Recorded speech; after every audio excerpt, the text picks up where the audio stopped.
A Macron lo tildaron de cobarde, miedoso, gallina. Fue su huida del Salón de la Agricultura en París lo que lo convirtió en tendencia el último fin de semana. Los granjeros franceses lo iban a linchar, literal, no es una exageración. Macron, quien no quería ser visto como un pusilánime por sus socios europeos, cometió un acto bastante temerario. Digo temerario porque lo que van a escuchar a continuación, en verdad, pasó en una conferencia en París. Reunido con los líderes europeos, soltó una frase que, según él, ayudaría a minimizar esa imagen de miedica que generó en la comunidad europea. Macron, provocando a Putin, por supuesto, ha dicho que no se puede descartar el envío de tropas occidentales a Ucrania. ¿Mm? Así como lo escuchan. Un comentario que ha dado la vuelta al mundo, ¿no? Lejos de ser aplaudido por sus socios y generar un respaldo masivo y palmas y vítores, al contrario, países de la OTAN como Alemania, por ejemplo, han aclarado que no enviarán tropas, que no están de acuerdo con lo que dice Macron. De hecho, el portavoz del Kremlin, Dmitry Peskov, había anticipado ya, tomando las palabras de Macron, que esto iba a generar que el conflicto se recrudezca. Esto fue lo que dijo Peskov, lo que dijo Rusia. Por supuesto, era de esperarse que los miembros de la OTAN empiecen a retroceder con esta idea tan alocada de Macron. Tanto así que Jens Stoltenberg, que es el secretario general de la OTAN, tuvo que salir a calmar las aguas, ¿no? Lo que dijo básicamente Jens Stoltenberg es que esta idea en realidad no tenía mucho sustento, ¿no? No vamos a enviar tropas de la OTAN, no existen tales planes. Lo dijo con cierta timidez Jens Stoltenberg, pero básicamente lo que ha hecho es desmentir a Macron. Yo me pregunto ahora si es que Macron va a poder, como se dice en el argot, apechugar lo que dijo, va a dar la cara con los rusos o terminará huyendo, como en el pasado fin de semana.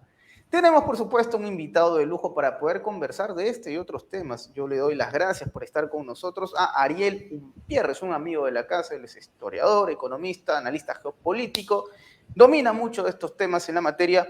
Te doy las gracias, Ariel, por estar con nosotros nuevamente en Prensa Alternativa. Un saludo, Enzo. Perfecto, has hecho una síntesis perfecta de lo que está ocurriendo en estos días allí en Europa, y especialmente lo dicho de Macron. Lo que ha dicho Macron, ¿cómo se puede interpretar? Porque claramente yo imagino, ¿no? Macron todavía está con un efecto casi a la defensiva después de lo que pasó el último sábado, que los granjeros lo iban a linchar, pero más temprano que tarde, los miembros de la OTAN han descartado su descabellado plan, que tal vez fue celebrado por Volodymyr Zelensky, una celebración muy corta, por cierto, ¿no? Como que te anulen un gol en el bar, casi lo mismo. Entonces, uno se pregunta, ¿qué rayos pasa por la cabeza de Macron? ¿Por qué lanzar este tipo de declaraciones en un momento tan crítico para, no solo para Ucrania, sino más bien para Europa, Ariel?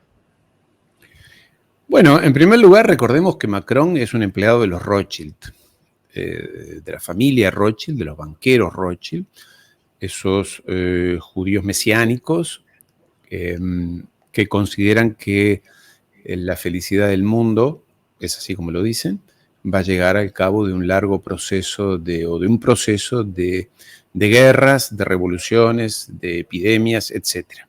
Y digo que es un empleado porque ha sido empleado de la banca Rothschild durante unos años, varios años, antes de ser presidente.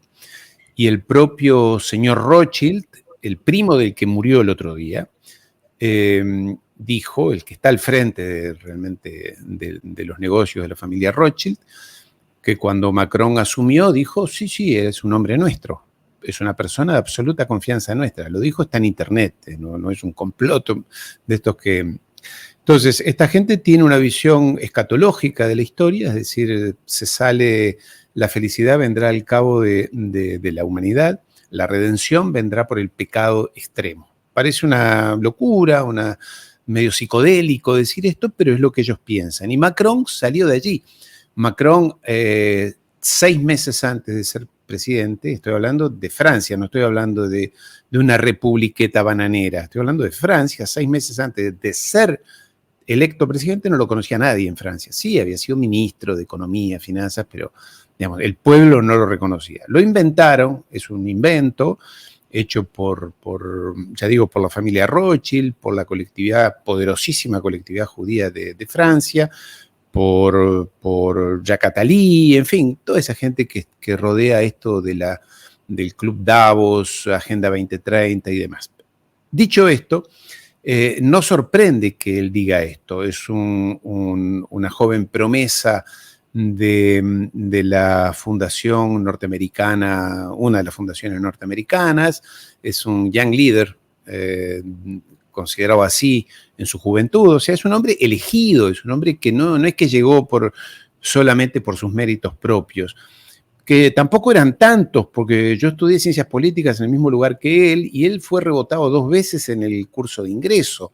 O sea que tan brillante como dicen que no es un chico, un muchacho, que absolutamente servil a los designios de esta élite, sobre todo europea, que es además la dueña de los medios de comunicación. Por eso todos los medios que pertenecen a la misma élite, digo Le Monde, El País de España, La República en Italia, The Times y demás, todos confluyen en una o dos empresas que pertenecen a este grupo, lo aplauden cada vez que él dice alguna de estas locuras y lo alientan a decir esto. Tú decías que fue repudiado por los agricultores. Sí, realmente Macron, desde que llegó al gobierno en su segunda elección, es repudiado. Antes de la pandemia, ¿te acuerdas? Con los chalecos amarillos, cometió unos delitos inadmisibles, aquello de arrancar ojos y manos a los manifestantes a través de sus fuerzas de seguridad. Esto no se había visto nunca en Francia.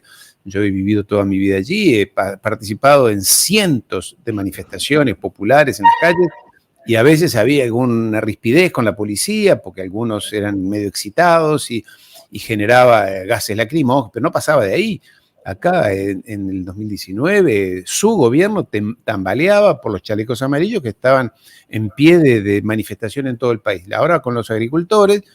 Y claro, este hombre siempre tiene, como todos estos personajes que no tienen una visión de Estado, que son empleados, son gerentes de los Rothschild, entonces hacen lo que les van diciendo día a día. Tienen que dar una imagen, como tú decías, de fuerza, aquí estoy yo, hay que hacer esto. Y lanzó esta barbaridad. Yo no me esperaba que, se sabía que iba por este sentido, pero esta barbaridad de dejar planteado sobre la mesa la posibilidad de envío de tropas europeas allí. España ya había dicho que no. Scholz, otro lambebotas de la colectividad, tuvo que decir que no, porque si bien una parte de su coalición política estaría dispuesta, y los verdes estarían dispuestos, porque son también otros lambebotas, en realidad el pueblo, la población alemana, europea, no quiere ir a morir por Kiev, y menos por Zelensky, que sabemos que es un corrupto, puesto por la colectividad allí también, sabemos que está lleno de nazis allí, en fin.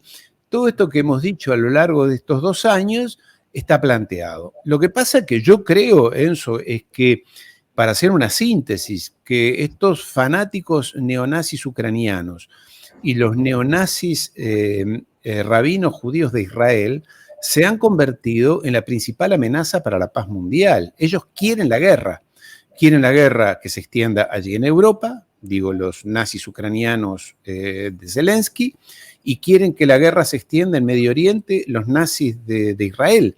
Parece una contradicción, nazis, judíos, sí, pero sí, son los mismos dirigentes más liberales y más cultos de la colectividad judía mundial, así los llaman nazis a los judíos de Israel. Entonces estos consideran que su supervivencia política y la supervivencia del proyecto político que ellos tienen, que es racista, supremacista, violento, antidemocrático y demás, la supervivencia de esos proyectos solamente puede darse en la medida en que se extiendan las guerras en sus respectivas regiones. en Europa Central, allí con Rusia, etcétera, y en Medio Oriente, en una guerra con Irán y con Hezbollah del Líbano. La verdadera amenaza para la paz mundial son esta gente, Enzo. Dios, coincidimos en estos puntos, Ariel, porque efectivamente no hay que, digamos, desconocer que uno de los motivos por los cuales, y esto lo ha explicado Vladimir Putin incluso en una entrevista con Tucker Carlson, ¿no? No es que la guerra empieza en febrero del 2022. Lo que ocurre es que inicia una operación militar para desnazificar, ¿correcto? Esta es una mirada, por supuesto, que en Rusia la han explicado, pero que casi siempre es silenciada por Occidente. Cuando uno habla del conflicto, básicamente desde la mirada occidental, lo plantean como que inició en febrero del 2022 por una decisión casi salvaje de Vladimir Putin. Pero bueno, la posición de Rusia es muy clara. Y por supuesto, Ariel, no es exagerada la respuesta de Peskov. Y de hecho ya hemos hecho un informe al respecto de lo que planteó Vladimir Putin hace unos días. Porque claro, esto se puede salir del control. Pareciese que estos personajes piensan que la guerra se trata de un videojuego en el que puedes revivir mágicamente.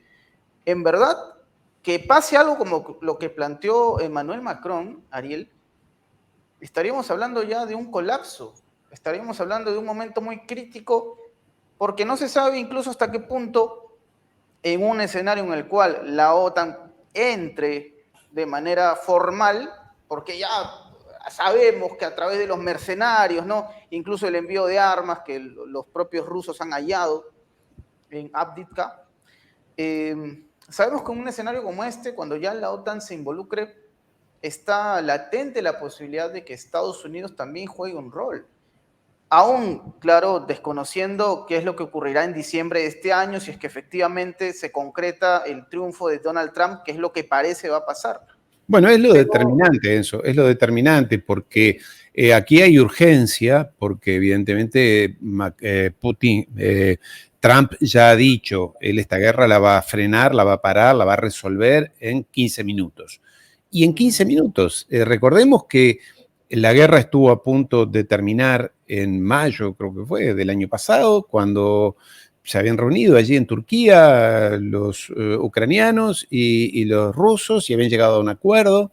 Se habían dado la mano, esta es la paz, aquí está, y corriendo llegó el rubio aquel, siempre el inglés Boris Johnson, a decirle a Zelensky, no firmes nada, nosotros te enviaremos armas, dinero, sobre todo mucho dinero para ti, tu familia, la corrupción de tus amigos y demás, y muchas armas, y lo que necesitamos es que tú pongas a tu pueblo, a tus hombres a la guerra allí. Y así fue, hasta el último ucraniano, ese era el eslogan. Entonces, ahora hay urgencia porque, claro, si Trump llega el 1 de enero a la presidencia, esto va a dar un giro y esta gente no quiere que ese giro haya, no quieren paz, Enzo. Efectivamente, parece que es ya algo anunciado, no se sabe cuándo, pero es lo que va a pasar finalmente. O sea, no es sostenible esto ni un quinquenio ni una década. Yo creo que es próximo, se acerca ese momento en el cual finalmente la capitulación se efectúe o se ejecute, ¿no? Pero entonces lo que yo planteaba, Ariel, era esta mirada de Macron entre líneas también trata de, no sé si provocar o hacer un llamado desesperado a Joe Biden, como diciéndole, diablos, dejas de financiar este conflicto, entonces no tengo otra alternativa que enviar a mi gente. O sea, pareciese también que hay una especie de advertencia a Joe Biden de parte de Macron. Sí, pero no hay tiempo, no hay tiempo, no hay tiempo. No hay tiempo porque Biden tiene otros problemas ahora. Tiene el problema del Medio Oriente, tiene el problema de Netanyahu, allí que no le hace caso, estoy simplificando, y que también le sigue pidiendo bombas. Y recordemos que todas las bombas que los asesinos sionistas de Israel arrojan sobre los palestinos, todas esas bombas son enviadas desde Estados Unidos, son cargamentos norteamericanos, O sea que no da abasto, este pobre Biden no da abasto, tiene que poner bombas por todos lados, todos le piden bombas. Y una cosa que curioso, mira tú qué curioso, yo seguí de cerca, muy de cerca, todo lo que pasó en el Palacio del Élysée estos días y esta cumbre sobre Ucrania. En ningún momento se habló de paz, en ningún momento se habló de, bueno, a ver, busquemos los medios para llegar a una paz, para un acuerdo de algo. En una guerra, como en toda negociación, hay que saber ceder y saber perder alguna parte, y sobre todo cuando los que están muriendo, 300, 400, 500 mil jóvenes o personas allí en Ucrania, ya han dado sus vidas, han familias enteras, pueblos enteros, y esta gente sigue hablando de guerra. Me parece además una falta de, como una falta de lógica con el mundo actual, porque que esto pasara hace 200 años, hace 500 años, donde se mandaba al matadero a cientos de miles de jóvenes en las guerras napoleónicas, las que quieras, hasta la Primera y Segunda Guerra Mundial, bueno, parece como que era normal en aquellos tiempos, pero en la época actual, tú no puedes estar diciendo que vayan a morir cientos de miles de personas por una obstinación, por un capricho. Quiero entrar a la OTAN, quiero que Ucrania entre a la OTAN.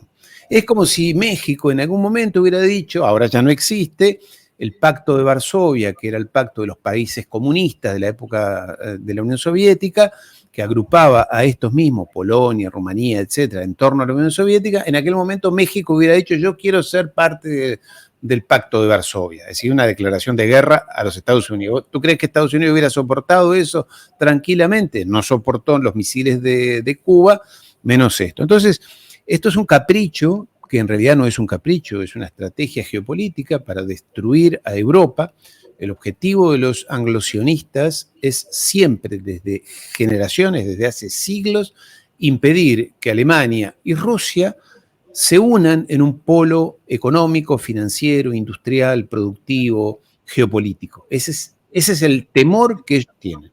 Los ingleses viven en esa isla piojosa, llena de, que no tiene nada, árida, invivible desde el punto de vista clima, árida, no se produce nada.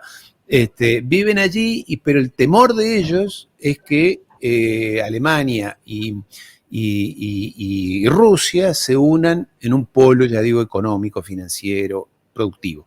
Ese es el terror. Entonces hacen todo lo posible, provocaron la Primera Guerra Mundial, la provocaron los ingleses, no nos equivoquemos. Los alemanes no eran ningunos santos, pero los provocaron hasta que se produjo la Primera Guerra Mundial, después la Segunda. Y ahora quieren provocar la Tercera.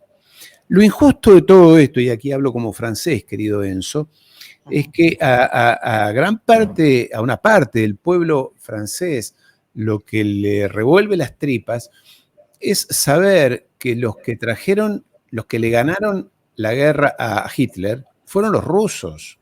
Fueron los rusos, no fueron los americanos. Por más que Hollywood diga que fue el general Patton, no sé cuál fue el que vino allí a liberar a Europa, los que ganaron la Segunda Guerra Mundial fueron los rusos, con 20 millones de muertos, ¿no? Y fueron los rusos los que le dieron a la Francia colaboracionista, porque Francia colaboró con los nazis, tenía un gobierno pro-nazi. El mariscal Pétain era un gobierno asociado con Hitler y tenía la SS adentro, la policía francesa colaboró con los nazis, deportó judíos, deportó comunistas, etc. O sea, la Francia fue colaboracionista. Y el general de Gaulle no tenía ninguna base real para poder ser lo que después terminó siendo miembro del Consejo de Seguridad de las Naciones Unidas, que donde están las potencias vencedoras. ¿Qué hace Francia allí? Si no era vencedor, como tampoco lo era Italia, obviamente. Entonces, las potencias vencedoras está Francia. ¿Sabe por qué está Francia? Porque así lo quiso Stalin. Fue allí el general de Gaulle, está en las memorias de Pierre Perefit, el brazo derecho del general de Gaulle, donde cuenta que de Gaulle fue de rodillas a Moscú a pedirle a Stalin que le diera un espacio en el escenario mundial. Y fue Stalin el que pidió que Francia estuviera en las Naciones Unidas y ocupara un cargo importante. Por eso que Francia no está en la Junta de Yalta, en la cumbre de Yalta. Están Churchill, Stalin y Roosevelt, ¿no? Francia no está porque era colaboracionista. Entonces, hasta en eso nos revuelve el estómago que este Macron se llene la boca de un discurso antirruso. Enzo. Sí, correcto, Ariel. Es un punto interesante el que mencionaste sobre quién verdaderamente acabó con el nazismo, porque me acordé de hace unos cuantos días, que serán 2 semanas, que Donald Trump en una entrevista para Fox News, si no me falla la memoria, habló precisamente de el poder de Rusia. Bueno, él hacía alusión claramente a lo que fue la Unión Soviética, y Trump se tumbó ese mito, justo lo que mencionas, Ariel. Donald Trump dijo básicamente, bueno, tengan en cuenta, ojo, si es que alguien tiene la idea absurda de querer enfrentar a Rusia, que estos personajes, estos señores, fueron los que acabaron con Hitler y Napoleón, ¿eh? Sí. O sea, lo dijo Donald Trump, Sí. no sé si indirectamente, no sé si lo notó o no, pero también derribando un mito muy contado, por supuesto, como tú mencionas, Ariel, en Hollywood, ¿no? Hablar del día de, en fin, muchas cosas que ya hemos observado culturalmente. Pero sí, es un punto interesante, Ariel. Y ahora te quería preguntar otro detalle vinculado a Macron, ya que tú estás en un lugar, geográficamente hablando, en el que podemos tener información mucho más certera. Algunos hablan, no sé si es exagerado, de una Francia que podría terminar descabezada. O sea, este Macron, ¿hasta qué punto va a poder sostenerse? Sabemos que no es digamos, una reelección que lleva tiempo, digamos, ha sido una victoria reciente, si se quiere. Pero, ¿cómo se está viendo en Francia? Tú que tienes información, sé que no estás en Francia, pero desde Francia, ¿qué información se puede recoger sobre la situación de Emmanuel Macron? Mira, lo que pasa en Francia es lo que pasa en toda Europa y en parte en Estados Unidos. No así en América Latina, no así en África y en otras regiones. En Europa ya no se habla más de política. Las poblaciones están, los ciudadanos, y digo Francia porque como tú dices, la conozco muy bien, en mi familia, me he criado allí. Es un país donde tradicionalmente se hablaba de política, la izquierda, la derecha, el Partido Comunista estaba ahí siempre, 30% del electorado, los socialistas, la derecha, la ultraderecha.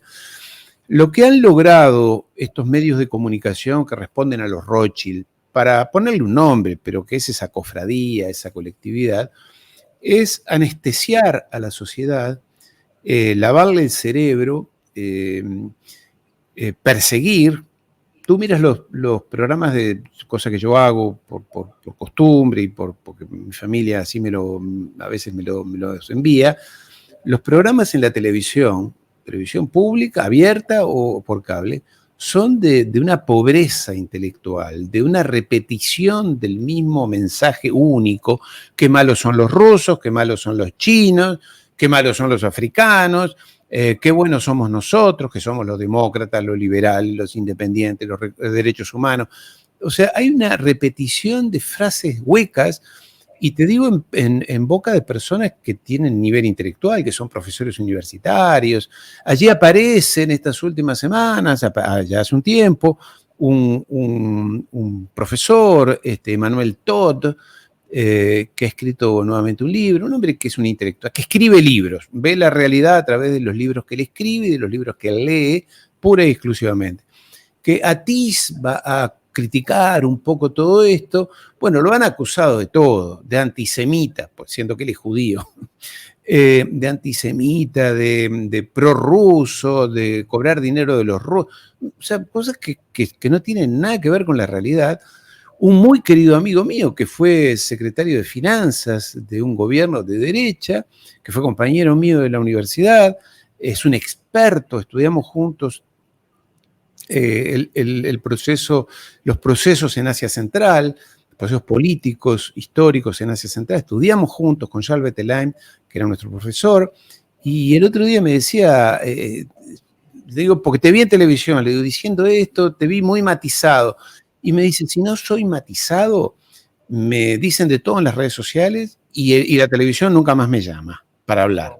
Y no es que decía, una vez más, no es que decía que Rusia tenía razón en hacer lo que hizo y que esto no fue una invasión, fue una acción humanitaria, porque de eso se trata. Lo que hizo Rusia fue una acción humanitaria para frenar la matanza de rusos en el Donbass, frenar la matanza. Que es lo mismo que hizo Francia en Ruanda cuando el genocidio, lo hizo tarde, yo estaba en Ruanda, los vi llegar tarde, pero lo mismo, la intervención humanitaria era para eso. Pero como le hizo Rusia, en este caso estaba mal. Entonces, con Macron lo que pasa es que se ha diabolizado una pseudo derecha, que seguramente tú lo has escuchado, Le Pen, la ultraderecha, nazis, etcétera, siendo que de ultraderecha creo yo que ya tienen muy poco, porque cada vez se van más hacia lo contrario, y han diabolizado y ha ganado por eso. Ellos o yo. Entonces la gente los vota a ellos. Se ha lavado el cerebro, hay mucha idiotez, hay que decirlo con claridad. Los europeos son los idiotas, el común denominador de la población. Lo veo en mi canal de YouTube, este de aquí atrás. Cuando hablo en francés y digo cosas en mi canal de francés, la gente me critica. Ahora, cuando hablo en español y mi público es Latinoamérica, la gente dice, muy bien lo que usted está diciendo, es lógico, más allá de que puedan haber críticas. Pero hay una idiotez, la gente se ha idiotizado, se ha anestesiado. También recordemos que 25% de los niños europeos son pobres. Estadísticas de la Unión Europea. Nosotros estamos acostumbrados a hablar de pobreza en nuestro continente, en América Latina. Pero para los estándares europeos, 25% de los niños son pobres, comen mal, se educan mal, viven en hogares con grandes conflictos, principalmente por razones económicas. El famoso 1000eurista, el que gana 1000 euros en España y que hace, no sé cómo hace para vivir, esa es la gran mayoría de los asalariados. La gran mayoría de los asalariados gana eso o un poquito más, y con eso no se vive, entonces viven angustiados, ¿sabe? Por pagar la hipoteca, los gastos, el sistema de salud sanitario está colapsado.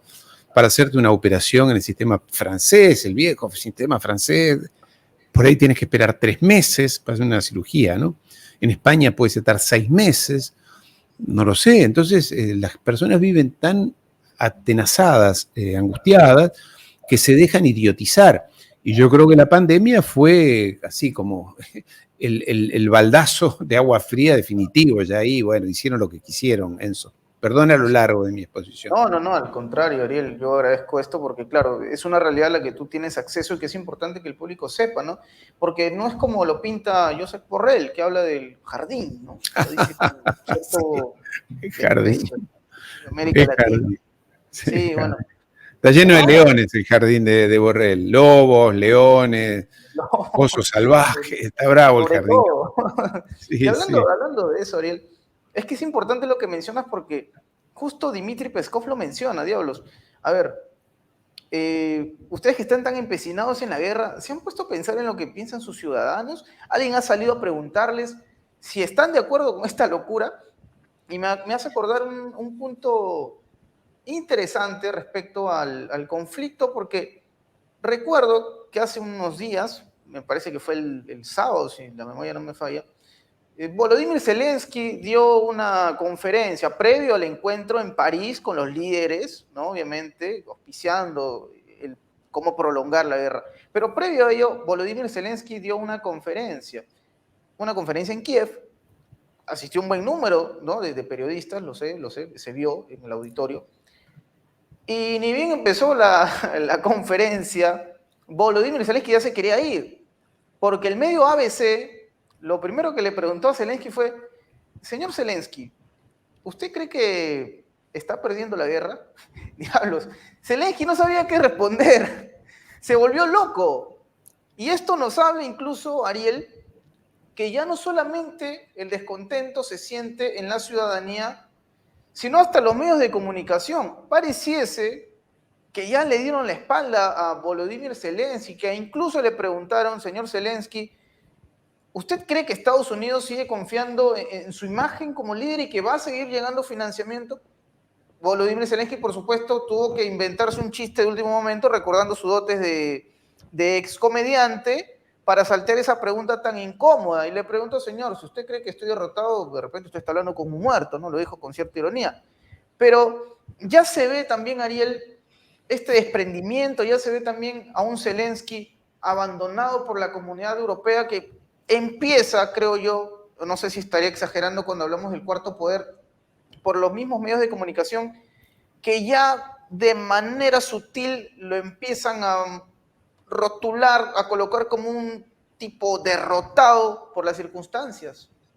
Mira, yo no sería tan optimista, querido Enzo. Debo decirte que, muy a mi pesar, la inmensa mayoría de los ciudadanos europeos creen que Rusia es un malo y que Ucrania es el bueno y que tiene derecho a defenderse. O sea, repiten la misma cantinela desde hace 2 años. La soberanía de Ucrania puede hacer lo que quiera, si quiere unirse a la OTAN y poner bases militares de la OTAN allí en la frontera con Rusia, es un país soberano y puede hacerlo. Punto y final. Les ha aparecido ese viejo enano fascista y racista que tienen gran parte de los europeos contra los rusos. A Rusia se la considera desde siempre como ¿sabe? Esto pasó en todos los imperios a lo largo de la historia. Los países imperialistas y del centro imperial consideran que los demás son subhumanos, son, para ir rápido, son racistas. Es decir, el otro, el que es diferente a nosotros, tiene que ser nuestro esclavo, tiene que ser son segundos, son feos, son malos, son incivilizados, no hablan nuestro idioma, no entienden nuestra cultura. Por suerte, el mundo nos tiene a nosotros para salvarlos. Un poco ese es el esquema. Y eso ha ocurrido siempre con los rusos. A pesar de que Rusia es Europa. Lo que nosotros consideramos Europa, Francia, España, Portugal, Italia, es la punta, es una península dentro del continente europeo que arranca en los Urales, un poco más allá, si querés, de la mitad de Rusia para acá, que es donde está además la mayor parte de la población y las grandes ciudades europeas. San Petersburgo es una ciudad europea, claramente. Pero esta gente no los considera así. Entonces, sabiamente, con mucha habilidad, los medios de prensa de los Rothschild han manipulado esa conciencia colectiva, ese racismo, ese antieuropeísmo, que es igual que antiafricano, antilatinoamericano, antiasiático. Ellos quieren únicamente entre ellos. Por eso a los españoles, yo a los hermanos españoles siempre les digo, conozco muy bien, te puedo asegurar que conozco muy bien la idiosincrasia europea, he trabajado allí, he tenido empresas, he estudiado allí. Para los europeos, y estoy hablando de los alemanes y los Países Bajos, los nórdicos, España, Portugal, Grecia, y te diría que hasta Italia, son el norte de África para ellos. Los tienen allí porque los necesitan para que les voten, pero desprecian profundamente a España, a Portugal, a Grecia, los desprecian, los menosprecian, los desconsideran. Te diría que a Francia la consideran hasta París. De París para abajo ya es norte de África, esta gente no los entendemos. Les gusta mucho la joda, la música, les gusta comer, no son abnegados. Tiene que ver, obviamente, con una división religiosa. Ellos son los protestantes puritanos que han masacrado, que han exterminado, que han hecho las peores barbaridades y que, sin embargo, han escrito la leyenda negra de España. Le han dicho, los bárbaros han sido ustedes, los españoles, cuando en realidad fueron ellos. Pero en fin, es otra historia esa. Entonces, este discurso que hasta hace, no sé, 10, 15 años se mantenía vivo en las universidades. Yo estudié en una universidad pública en Francia y había debates y charlas. Yo creo que a nivel de jóvenes todavía persiste eso, pero la clase media, te diría, 40, 50 años, es una gente que está perdida en ese discurso guerrerista, elitista, racista, que han despertado estos partidos y esta publicidad a lo largo de estos 10 años, te diría, a tal punto que el famoso Partido Verde alemán, el partido de la paz y el amor y la felicidad, se ha convertido en el más guerrerista de todos, ¿no? Enzo. Correcto, Ariel. Una buena, digamos, retrospectiva, porque claramente para nosotros es importante recoger este tipo de testimonios, Ariel, para nuestro público que nos está siguiendo en estos momentos. Yo te invitaría, para redondear esta conversación tan enriquecedora, Ariel, que nos des una reflexión respecto a lo que hemos venido dialogando en esta larga tertulia que a nuestro público, por supuesto, le encanta. ¿Qué reflexión podemos sacar, Ariel, de todo lo conversado en un tema que, insistimos y lo vengo recalcando hace días, puede parecer muy lejano para el pueblo de Latinoamérica, pero en verdad no lo es? En un mundo tan globalizado, es No. relevante saber el impacto que pueden tener este tipo de acontecimientos. Ariel, por favor. Mira, no es lejano. Mira el caso de Perú, querido hermano pueblo peruano. Esta señora Boluarte, usurpadora del poder, golpista, lambebotas de la oligarquía criolla allí, de los gringos, fue hace pocas semanas a los Estados Unidos a pedir fuerzas militares prácticamente, lo mismo en Ecuador. Y esta gente lo que tienen como objetivo es la guerra seguramente o probablemente en Europa, probablemente en Medio Oriente, pero que sobre todo América Latina, por citar el caso, no se me alborote. No se me alborote. Por eso lo que dijo Lula el otro día fue tan criticado y cuando dijo que lo que está haciendo Israel es un genocidio. Bueno, basta comprender la televisión para darte cuenta que es un genocidio. Y allí fueron todos los grandes medios a decir que era una provocación y salió Bolsonaro y los evangelistas a criticarlo. Yo creo que hoy, como tú decías, el escenario tan globalizado, esto de la guerra y de llevar las situaciones al extremos en términos geopolíticos, nos pone también a los latinoamericanos en la disyuntiva. ¿De qué lado estamos? ¿Qué vamos a hacer? ¿Vamos a mirarla desde lejos? Porque esta gente son guerreros, son violentos y van por más. Son antidemocráticos, antipopulares, no quieren la unidad latinoamericana, esa que el querido Jota dice y repite desde hace años, la patria grande, y que ustedes como prensa alternativa siempre levantan como bandera.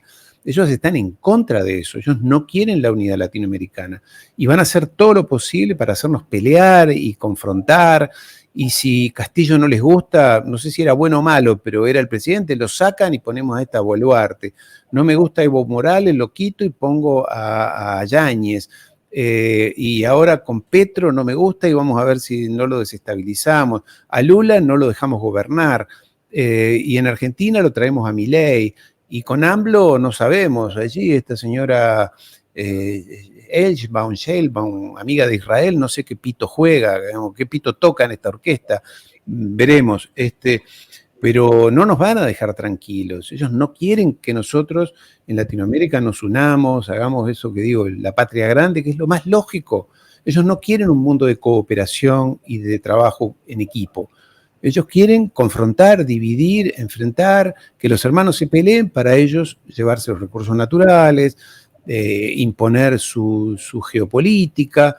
En fin, esto es algo que cada día se pone más sobre el tapete y es lo que nosotros, y por eso Prensa Alternativa, también yo en mi humilde canal de YouTube, tengo como misión, es decir, insistir en abrir los ojos a las personas, en hacer análisis que les permita a las personas entender que esta gente nos quiere llevar a la decadencia, mantener en la decadencia, mantener en la pobreza, en el enfrentamiento, en la violencia, en el narcotráfico. Todo esto les sirve a ellos. No es que llega por casualidad o porque los latinoamericanos seamos tontos, brutos o mala gente. Ellos lo incentivan, ellos lo necesitan.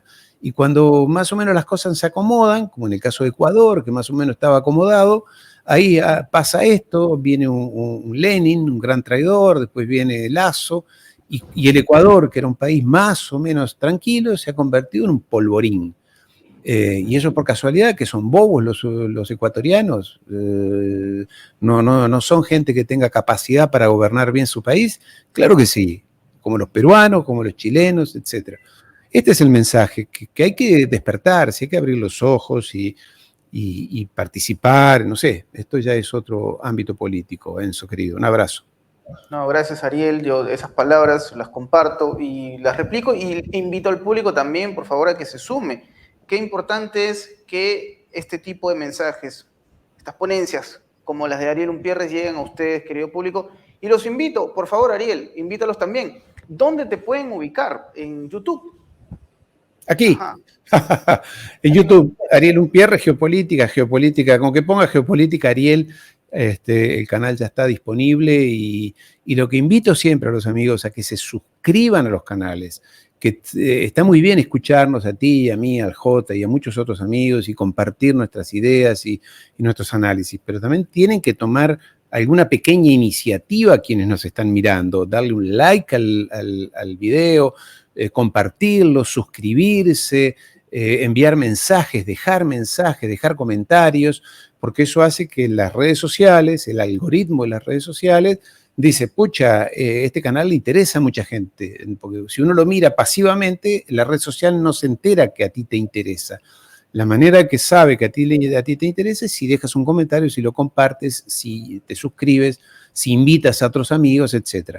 Tienen que hacer ese esfuerzo, porque si no estamos solos, más o menos los mismos de siempre, repitiendo verdades, creo yo, pero solos. Aquí tenemos que ser muchos, muchos. No puede ser que nos ganen la batalla cultural, los medios de comunicación, lambebotas. No puede ser, porque además están todos atrás del dinero, periodistas comprados, que dicen lo que los dueños de los medios les piden que digan, o la embajada llama por teléfono, y ya sabemos cuál embajada, hay dos sobre todo, o tres que llaman y dicen, ese periodista no me gusta, quítalo, dijo algo que no me gusta.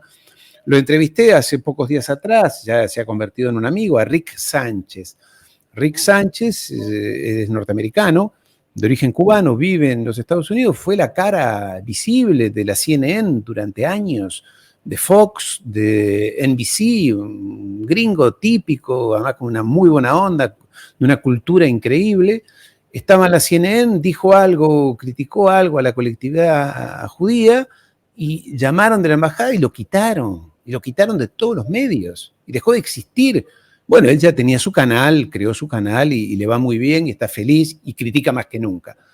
Pero bueno, te destruyen una reputación o destruyen una carrera profesional porque digas una palabra o hagas un análisis. Entonces, si no quieren estar allí los amigos y seguir, porque nadie les crea a esos medios de comunicación y creen que nosotros podemos aportar, que nos ayuden, ya digo, suscribiéndose, dando un like, compartiendo el video, enviándose a los amigos, poniéndolo en sus propias redes sociales, diciendo, mira, este video valió la pena. Perdón, Enzo, muy largo. No, por supuesto. Yo te agradezco, Ariel. Ariel Umpierres, Geopolítica, ya lo saben, y también Prensa Alternativa, suscríbanse, comenten, porque finalmente este es el futuro. Bueno, el presente, diría yo. Y aquí arriba, aquí arriba, Prensa Alternativa. Prensa Alternativa, por supuesto. Claro. Señores, un honor, Ariel Umpierres, por supuesto, muchas gracias. Un abrazo de acá desde el punto en el que me encuentro, a 32 grados, pueden creerlo. 32 grados. Ariel, un honor. Querido público, suscribirse, comentar, me gusta, compartir. Nos estaremos reencontrando muy pronto. Hasta luego.